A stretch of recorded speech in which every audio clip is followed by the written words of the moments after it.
back to Soul Sparks, where every conversation lights the path to the healing, authenticity, and the transformation. So today we are joined by a beautiful guest, Kath Essing. So welcome to the show, Kath. Thank you so much. I'm happy to be here.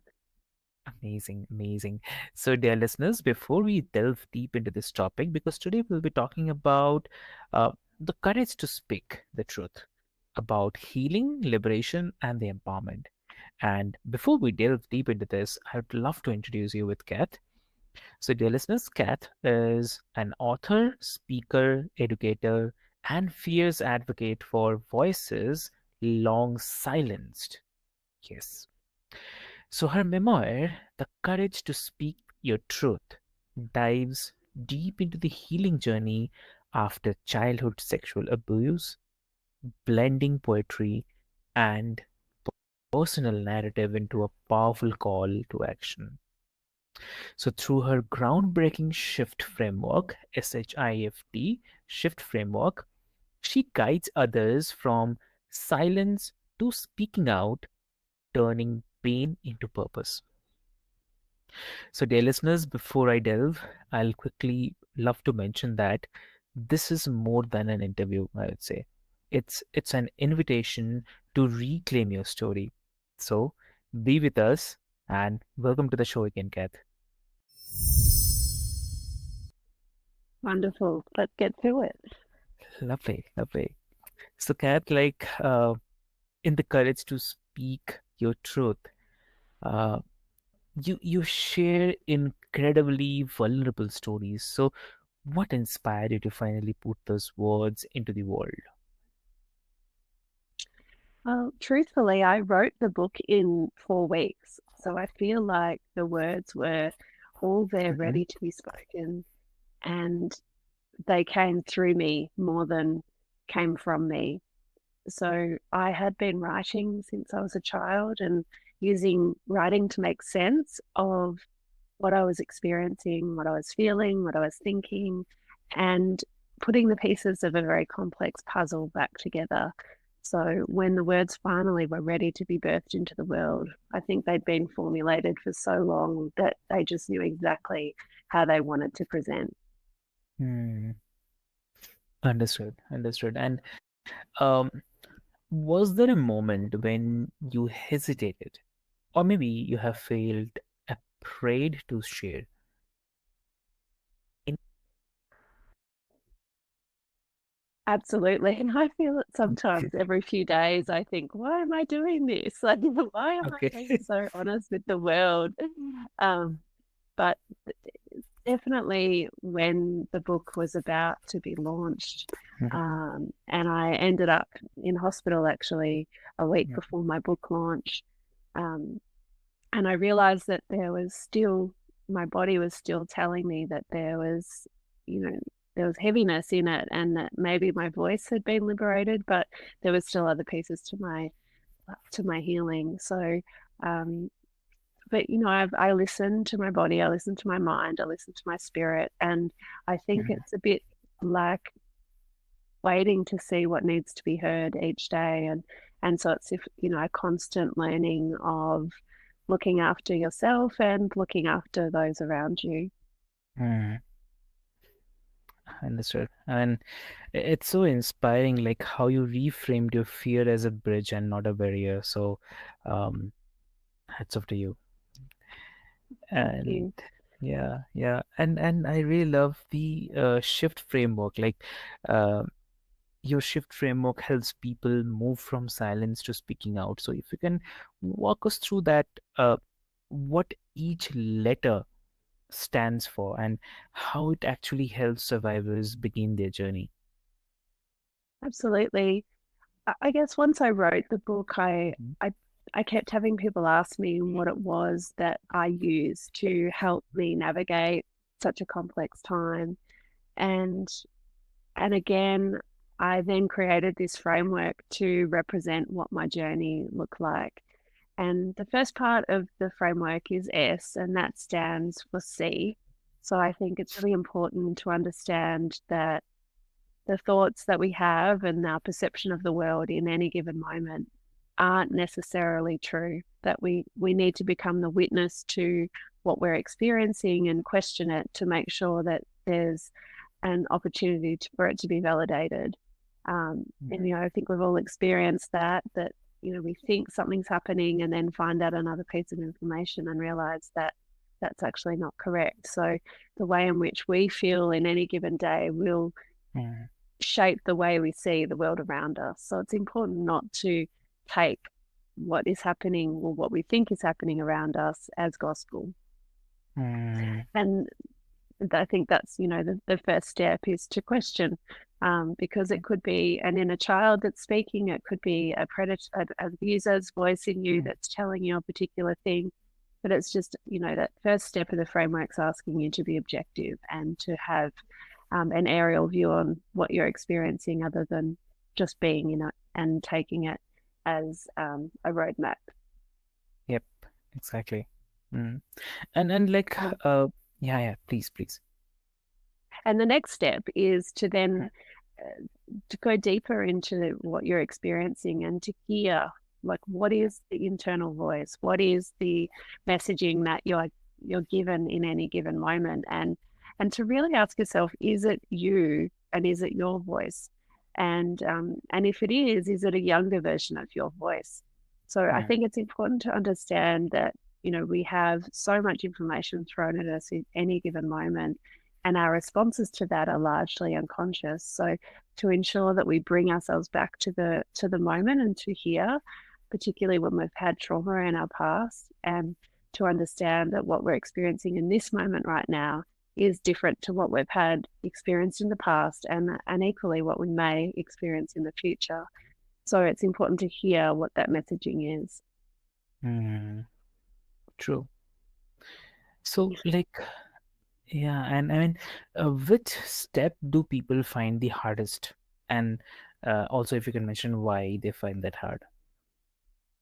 Well, the next step actually is identify. And I think this is the part that, particularly when adults have had any abuse in their childhood, it's really hard to identify and distinguish between what they're feeling as a child and then what they're experiencing as an adult. So I would say this next step is quite complex, and the complicated part is understanding that there are belief systems that are really dictating our experience today. And until we understand when and how those beliefs were established, then we'll continue to be using that as a map moving forward. Okay, okay. So, like, I really love that how this isn't just a process; it's an act of reclaiming the agency. So, that's the important part of it. And um, like, also, many survivors like struggle with that shame and self-blame. So, how can we start separating the truth from those toxic narratives that we carry? So, what do you have to say? Well, the next step of the framework is actually F, which is feel. So I think that it's almost like there's no way around healing, the same way there's no way around grief. So you have to sort of feel the experiences and ensure, and so I've used writing to do this. It's not about breaking down, but it's about using an opportunity to really reclaim the story and rewrite Mm, it. And so to feel all the feelings, and to have a relationship with the shame, and to have a relationship with the anger and the hurt and the betrayal, and to really distinguish between those feelings and understand that they're not us, and that they are a response to something that's happened to us. And once you can separate that feeling mm. from ourselves, then that's where we can genuinely start to heal. Understood, understood. And very quick thing, like for the listeners who feel like their story is too old or too hard to tell, what would you want them to know? Well, I think the moving into the next step of the framework is talk, Mm, and so what does that mean? It means something different for everybody. For me, it was writing a book and going to police. For other survivors I know, mm, it's been writing a letter to their, to their inner child, just to tell them that they're okay. Um, and I feel that it's just such a personal journey, and each mm, situation is so unique. There's no one pathway to speaking up, but I believe the words need to get out of us one way or another. So at the end of my book, I've created um, a what I called a survivor impact statement. So I've written on behalf of all survivors to all abusers a letter to say how collectively I feel abuse has impacted myself and others that have shared their story with me. So on my website, I do actually have a free program to help people navigate mm. that process themselves. Okay, okay. Hmm, that's amazing. And also like if I have to say like uh, your memoir, your memoir doesn't just tell a story, it actually weaves the poetry and the reflection. So why do you choose to use poetry alongside the narrative? So if you can share. Well, I think poetry chose me more than I chose it. And sometimes the words just get formulated in a particular way that Mm, makes sense to me that it couldn't when I'm having a conversation like this. So, as an example, during the investigation, I had an opportunity to tell my whole story for the first time, and that took 4 hours. So when I got back to my car, and my mum and sister had sent me a message each asking how I was, this poem just came through me. And I think it just encapsulates the moment perfectly, and how I was feeling and how empowered I felt, and also how vulnerable I felt. And poetry does that in a way that I think collective words in a sentence just can't. wow. And okay, so this is something which I definitely love to ask. Like, uh, uh, how does that poetry help us access the emotions that regular language sometimes cannot? I think whether it's poetry or some form of art, we have two sides to our brain, and one's much more logical, and the other is where all our emotions sit. So whatever, sometimes it's mindfulness, sometimes even, that feeling of not knowing the answer to something, and then you go for a Mhm, walk or have a shower or do even a very mundane task like putting washing away, and all of a sudden the answer comes because it's in a different part of your brain than you're searching for. So I think that for me, that's what poetry has done. It's allowed me to access other parts of my brain that mhm, have creatively made sense of my trauma in a way that my logical brain just couldn't. mhm. Oh, okay. I really love that. And have you found that writing creatively has been a part of your healing, or is it more about offering healing to the others? It's absolutely been part of my healing, and, writing in general, like some days when I just didn't know how to get moving and I didn't know how to use my voice at all, I would grab my journal and I would start with, I have no words today. Yep. And eventually, if I repeated that enough, words would start to Mhm, flow. And so it's been an accelerator of my day sometimes. It's been something that's allowed me to sleep at night at the other end of the day if I've got too much happening in my mind and I need to ease it. So, mhm, yeah, it's absolutely been a healing tool for me. mm, okay, okay. And like, wow. I mean, that's really beautiful. I mean, it makes me think poetry is like a bridge between the um, unspeakable and the spoken, between what we survived and what we are ready to transform. So that's a great one. I love that. That's beautiful. That's very poetic. Oh. I just tried. I just tried. Not like you, for sure. And But poetry is so subjective, isn't it? And I think, yeah. poetry is story, and poetry is metaphor. And, I know in Australia particularly we use Mm, metaphor a lot in the way in which we communicate. And I'm a natural storyteller. I tell, mm, stories in every way in which I try and make a point. So I guess, for me this is absolutely a healing experience, but the book itself is also aimed to be a bridge between those who've survived similar experiences and those who are supporting them. Because unless you've experienced something like this, it's very hard to understand mm, how to be a support person. So a lot of people that have read the book have come to me and said, mm. "You've helped me understand my brother's experience or my wife's experience or my child's experience." So if again it can act as a bridge of understanding between Mhm. supporters and survivors, then I feel very grateful that that's having an impact. Oh, wow. Amazing. Amazing. Really amazing. And uh, so this thing also coming to my mind. I mean, let's talk about the inner child. Uh, a concept that comes up so often in healing work. So why is reconnecting with the inner child is so pivotal for the survivors of childhood sexual abuse? Well, I think if you imagine when an incident happened or several incidents, in my case, the first incident that happened to me, I was 5 years old.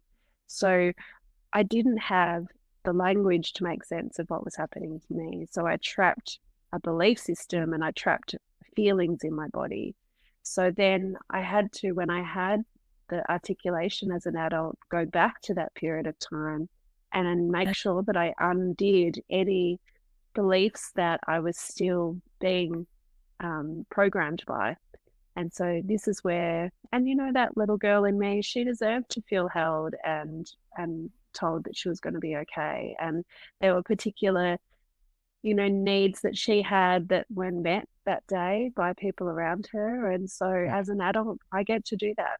And it did really take different things for each. I was 8 and then I was 11 when other incidents occurred. And each of those moments frozen in time required different undoing and different nurture. Mm, true. Okay.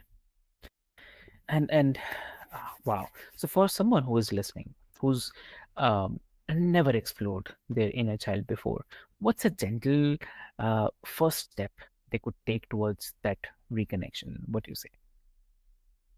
I definitely say use writing as a tool to connect to your inner child, and not anything too formal, but just start to write a letter to, or even from your inner child. Pick an age that you believe, and it might be that something happened when you're at school, or Mm, um, and just find a moment to go to make sense of, you know, how that child was feeling, and have a narrative between your adult self and your childhood self. And you might feel a bit crazy doing it initially, but it mm, the relationship that you form with the different parts of yourself is what enables you to be whole once again. true. So, and also, if I have to ask, like, you have worked with so many women who carry these hidden, painful stories. What have you learned about the resilience, strength, and the vulnerability from sitting with their truths?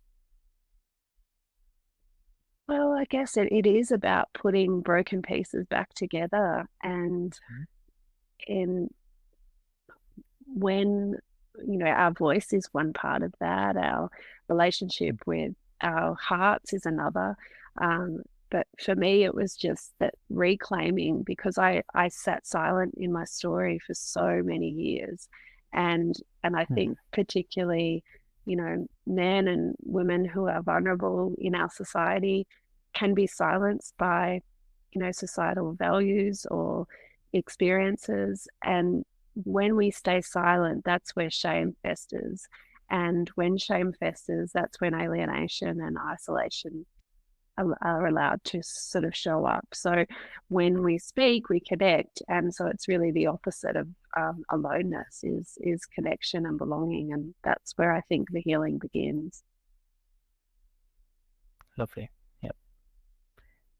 And if someone who is listening and is afraid that their story will be too much for others, so what would you say to encourage them? Well, for me, it took a long time to share my story because I was concerned about how it would impact the people that I loved, and but that just created a bigger wall between myself and the people that I Mm, loved because I was angry that they didn't understand me, but I wasn't sharing what it was that was happening. So the bridge, got just was broken and the wall got bigger. mm, So I would say, that again, using writing as a tool to make sense of what it is that you're experiencing. And sometimes writing a letter, if speaking face to face feels too much, writing a letter can be a tool. And then you get to read it and see if you're comfortable with mm. that information being shared. And if not, then burn the letter, right? Throw it away. Like they're your words and they can be used how you choose to use them. Exactly. Wow. And any suggestions or anything you want to share with the listeners, or you want to mention or guide the listeners? Just that your journey is your journey and there is no roadmap to specific healing. Some days are bumpy, some days are smooth. Um, and just beyond anything else, trust in your own inner world to suggest what's working for you and what is not. But what is consistent for all of us is that you can't do it alone. So if that's a sibling or a trusted friend or a therapist, talk to somebody and share your story because it's a very heavy load to carry on your own. Exactly. Wow. Lovely. And that's such an important reminder that sharing our truth isn't a kind of burden on others. It's like an act of deep connection and permission for others to do the same as well. So, um, yeah, Kath, thank you so much for bringing your heart, wisdom, and your fierce compassion into this conversation. And you're saying something, please. No, I just like I loved that. It's absolutely an invitation for others to be vulnerable, and so just as us giving to other people is a gift to them, it's a gift to us because it makes us feel good, and us asking for help. I've learned over time is also a gift for others because it's teaching them that it feels good when others want to support. When we're supported. So yeah, so thank you for sharing that point. It's perfect. Lovely, lovely. Thank you so much. And for the listeners who are listening, or maybe you will be listening, if you are carrying an untold story, know this that your voice matters and your truth is worthy. And the path from silence to speaking is never walked alone. So you can learn more about Kat's work, her memoir, The Courage to Speak Your Truth, and her shift workshops at the link in the show notes. I'll mention everything. And apart from that, Kath, like if someone wants to connect with you, how they can connect. Um, my book's available for purchase on Amazon and on Audible and Spotify if you would like to hear the narrated version. And otherwise, my website is www.bespeak, B-E-S-P-K, bespeak.au. Sorry, I'll say that again. um, my website is www.bespeak.au. Wow. Amazing. So, dear listeners, I'll put all the links into the show notes for your easy reference. And this is your host, Avik, signing off from this invitation. Like, what story is waiting inside you to be told? and what might happen if you spoke it today, right? So stay courageous, stay connected, and as always, well. So thank you so much. Thank you. I really appreciate this conversation.